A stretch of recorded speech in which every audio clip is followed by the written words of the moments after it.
Welcome to Bahujana Hitaya. This presentation is part of our series Understanding Vivekananda. September 11 is remembered for the deadliest terror attack of 2001 in the United States, which was planned by Al-Qaeda from the soil of Taliban-ruled Afghanistan. But September 11 is also remembered for the first appearance of Swami Vivekananda on the world stage, and that too in the United States at the opening ceremony of the World's Parliament of Religions, Chicago. That was in 1893. The words he uttered there in his short speech of a few minutes in reply to the welcome accorded electrified the audience of 4,000 educated people, and they still reverberate in connection with the September 11 attack of 2001. These words carried a power that overnight transformed the unknown young monk from India into a famous, adored personality. Mark what he said there. Sectarianism, bigotry, and its horrible descendant fanaticism have long possessed this beautiful earth. They have filled the earth with violence, drenched it often and often with human blood, destroyed civilization, and sent whole nations to despair. Had it not been for these horrible demons, human society would be far more advanced than it is now. But their time is come. In that speech, he also gave ideas that, if accepted and applied, can really change the world. He said, "We believe not only in universal toleration, but we accept all religions as true. I quote to you, brethren, a few lines from a hymn which I remember to have repeated from my earliest boyhood, which is every day repeated by millions of human beings. As the different streams, having their sources in different places, all mingle their water in the sea, so, O Lord, the different paths which men take through different tendencies, various though they appear, crooked or straight, all lead to Thee. The present convention, which is one of the most august assemblies ever held, is in itself a vindication, a declaration to the world of the wonderful doctrine preached in the Gita. Whosoever comes to me through whatsoever form, I reach him. All men are struggling through paths which in the end lead to me." In the subsequent sessions, he constantly repeated this theme of religious harmony. But even that was not all. There he gave great ideas before an audience of 7,000 choicest minds of the United States, ideas that the West needed most at the most crucial juncture of its history. So let us look back farther into the past to find out what the West really needed. Swami Vivekananda reached Chicago at the end of July 1893. The West was at a crucial juncture. For the previous 3 centuries, the Western nations had undergone extremely fast and far-reaching changes. The age of reason and the scientific revolution gave birth to the Industrial Revolution. New inventions like the steam engine revolutionized communication systems and connected the European continent as never before. Cities grew in number, in population, in complexities. Factories drew millions of poor from the villages to shanties around urban areas. Exploitation of slaves and wage labor, and also of colonies in Asia, Africa, and South America, created a class of wealthy people with vast capital accumulated in their hands. Extreme exploitation of labor generated extreme reactions. Labor unions were formed, strikes were organized to demand workers' rights. Socialist doctrines evolved to lay down roadmaps to redistribution of wealth and power. But these doctrines lacked a philosophy to explain why equality. Why should all men and women have equal rights and opportunities at all?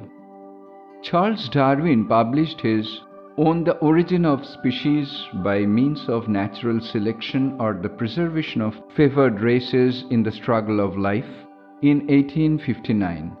He borrowed the phrases survival of the fittest and struggle for existence from Herbert Spencer and Thomas Malthus respectively, and thus inadvertently helped the advent of some pernicious ideas like social Darwinism and laissez-faire. These ideas fought to validate the oppressive socio-economic systems by applying the evolutionary paradigm of survival of the fittest in the social realm against the egalitarian ideas of equality. It gave rise to the ideas of white supremacy, Aryan supremacy, etc. Old feudalism, however, was replaced with democracy in many countries, following the footsteps of Great Britain, though that did not mean equal rights for all people. Over a century before Swami Vivekananda came to Chicago, the American Revolution and the French Revolution had sent shockwaves through the West. Voices of freedom and human rights rent the air, but the new capitalist class reigned everywhere with their power of immense wealth. That source of wealth, however, was largely the East. European nations expanded their colonies in the East to serve their capitalist interests. The ideas like white supremacy helped them in colonizing the minds of the people of Asia and Africa. The East was still sleeping, unaware of the immense strides happening on the other side of the globe. India and China, two ancient civilizations, were in deep slumber when the European onslaught brought about a tremendous churning to rudely wake them up. Half awakened, they were now thoroughly hypnotized by the power and glory of the new lively civilization of the West. Subjugated politically, exploited economically, they became slaves in mind as well. Along with this flux, the world of thought had undergone a sea change. Everything seems to confirm the empiricist view that the senses, coupled with reason, were enough to know everything about life and the universe. It tended to support a materialistic worldview which needed no God and saw no need for the soul of man either. Even advances in psychology made it more and more disorder-oriented and mechanistic. German philosopher Nietzsche famously declared, "God is dead." The iron grip of the Christian Church over the West was gone. Christianity, as propagated by the Church, was largely a set of belief systems based on mythological stories. Obviously, it could not stand the test of reason. Like any other dualistic religion, it claimed that the universe was created by an all-powerful being called God at some point of time, and that it is governed by His divine will rather than by intrinsic laws of nature. One fine morning, God created man, rather than man evolving from lower life forms by nature's laws. All these ideas came crashing down during this period, at least for the men of intellect. Christianity acquired a new role, serving the imperial interests of capitalism. Moreover, Christian Church adapted to the new situation by renewing its old claim of superiority over all other religions. With narrow ideas of religion, they went on sending missionaries all over the empires to save the souls of the heathen. Religious discord remained a dominant feature of society.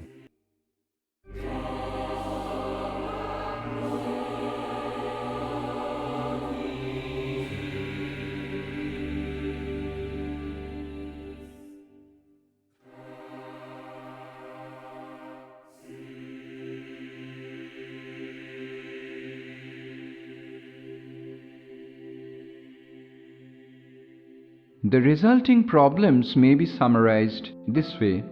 1. Science versus religion. A clash between science and religion led to a vacuum in the heart of man that yearns for an anchor for the soul.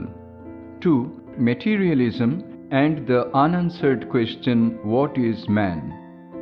The victory of a materialistic and mechanistic approach was established in every compartment of individual and social life, even in psychology. The senses were considered by many to be enough for both knowledge and happiness. Man was thus considered a bundle of matter particles and forces. Only a few thinkers raised deeper questions like, what is consciousness? What is man? What lies beyond the senses? 3. Capitalism versus socialism and the unanswered question, why equality? Tremendous progress brought extreme class difference and conflict. The doctrines of equality caught the imagination of the people, but none of them had an answer to the paramount question, why equality? 4. The empires and the claims of superiority. Doctrines to uphold inequality and racial superiority also became strong. It helped colonizing the East and subjugating their minds by instilling in them a sense of inferiority. 5. Religious discord. Religious bigotry and sectarianism continued unabated. Now let us see what solutions Swami Vivekananda offered. Point number 1. Science versus religion. It was for Swami Vivekananda to offer a religion that had no contradiction with science at all, but was itself the science of the inner man, which could be validated through experimentation and observation with the help of a far more developed psychology. On 19th September, Swami Vivekananda presented the paper on Hinduism, the only written lecture in his life.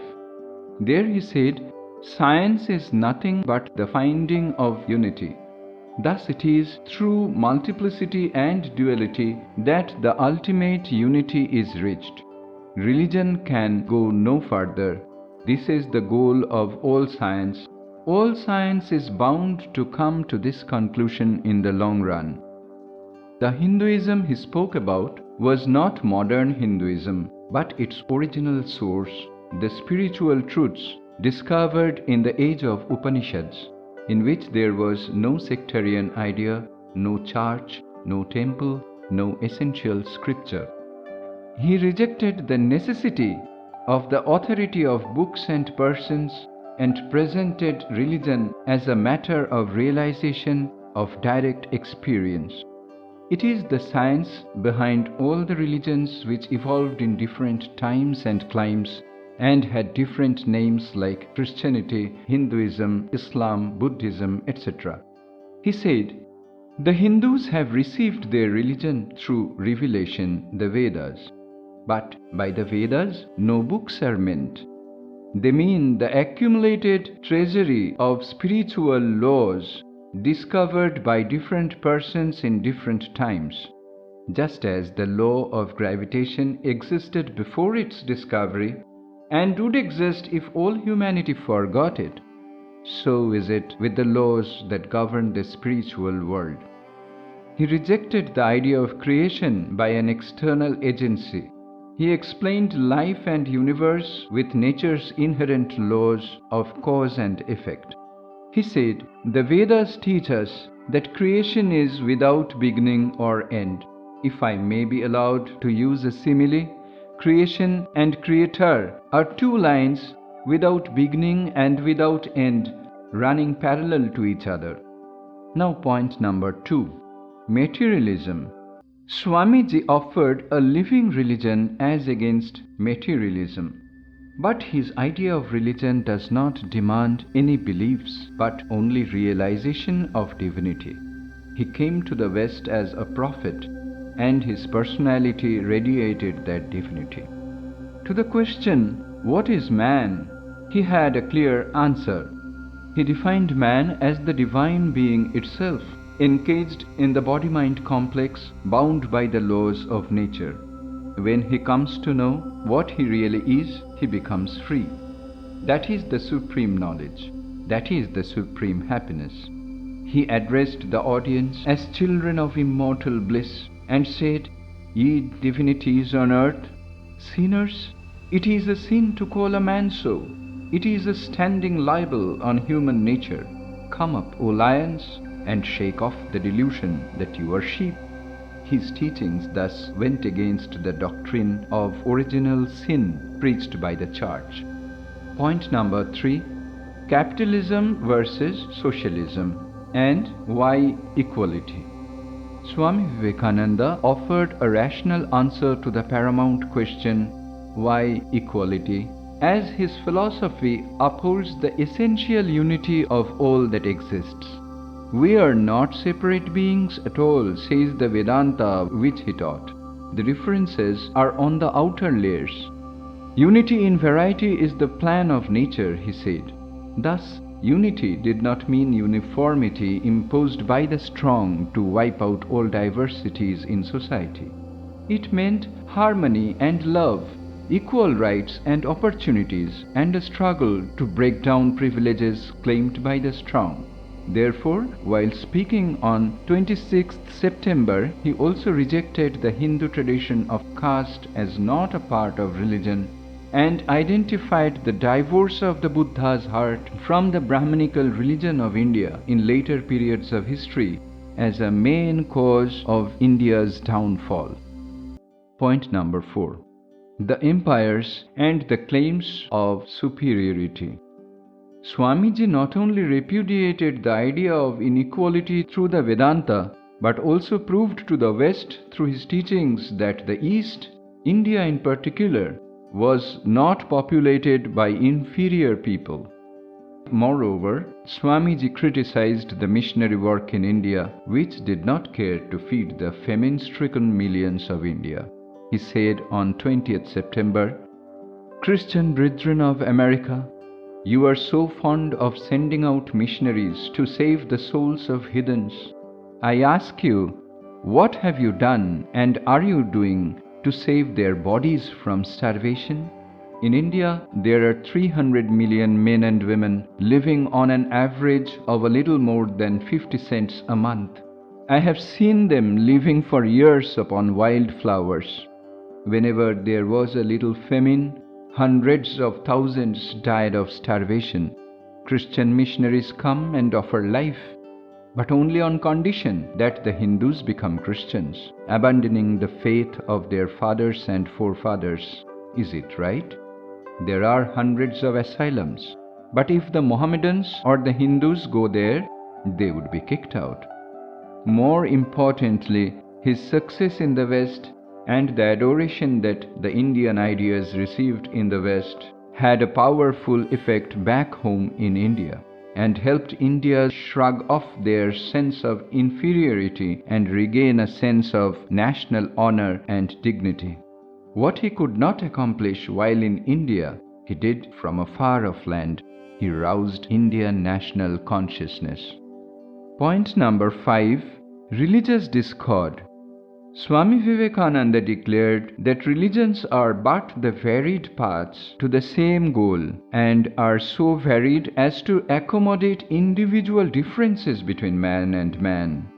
At the end of the paper on Hinduism, he placed the ideal of universal religion thus: if there is ever to be a universal religion, it must be one which will have no location in place or time, which will be infinite like the God it will preach, and whose sun will shine upon the followers of Krishna and of Christ, on saints and sinners alike, which will not be Brahminic or Buddhistic, Christian or Mohammedan, but the sum total of all these, and still have infinite space for development, which in its Catholicity will embrace in its infinite arms and find a place for every human being, from the lowest groveling savage, not far removed from the brute, to the highest man, towering by virtues of his head and heart, almost above humanity, making society stand in awe of him and doubt his human nature.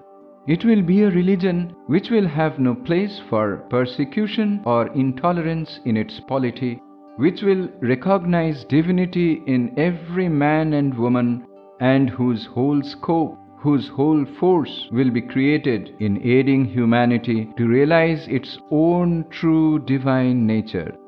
Offer such a religion, and all the nations will follow you.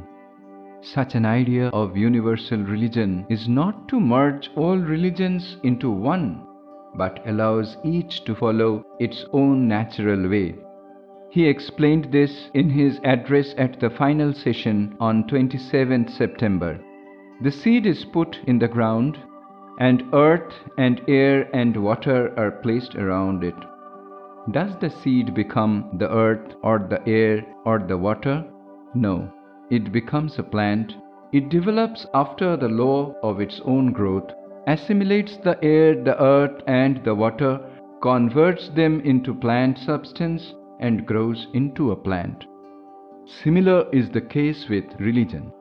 The Christian is not to become a Hindu or a Buddhist, nor a Hindu or a Buddhist to become a Christian, but each must assimilate the spirit of the others and yet preserve his individuality and grow according to his own law of growth. Finally, a question remains: what happened to Swamiji's plans for raising funds in America? It was in September 1893 that the Parliament of Religions was held in Chicago, an international hub for finance, commerce, and culture in the United States, as a part of the World's Columbian Exposition. The West was in the middle of the technological revolution, which led the West farther to the brink of the world wars through capitalist expansion. While Europe was emerging from the long depression, American economy was also in a depression called the Panic of 1893, which continued through 1897. So, Swami Vivekananda had to give up his plans for raising money for the uplift of the Indian masses. Something else was in store for him. He had a premonition before leaving Bombay that the Parliament was being organized to serve the cause he stood for. What gradually unfolded before him was to prove that to be true. Thus, in America, Swami Vivekananda failed to raise much money, but gave ideas of great import for the modern age and awakened India. What he gave at the Parliament of Religions were elaborated further by him during his 3.5 year stay in the West. Here we have offered only a glimpse of the magnificent ideas in the first phase of their germination.